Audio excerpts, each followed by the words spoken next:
ఇప్పుడు మనం మా పార్లర్లో వాడే క్రీమ్స్ గురించి తెలుసుకుందాం. ఇది డైమండ్ ఫేషియల్ కిట్. ఇది మ్యారేజెస్కి ఎక్కువ యూస్ చేస్తారు. ఈ క్రీమ్ వచ్చేసి క్లెన్జింగ్ అనమాట. ఫస్ట్ క్లెన్జింగ్ చేయాలి, తర్వాత స్క్రబ్, తర్వాత క్లీన్ చేసిన తర్వాత క్రీమ్ వేయాలి. క్రీమ్ వేసి మసాజ్ చేయాలి. నెక్స్ట్ జెల్ వేసి చేయాలి. తర్వాత మళ్ళీ క్రీమ్ చేయాలి. తర్వాత ప్యాక్, క్రీమ్ క్లీన్ చేసిన తర్వాత ప్యాక్ వేయాలన్నమాట.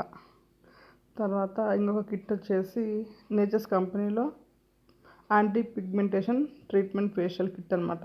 ఇది కూడా చాలా బాగుంటుంది.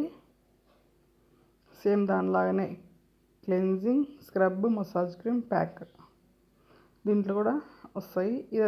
ఇది వచ్చేసి సపరేట్గా tan pack. Thanks for watching.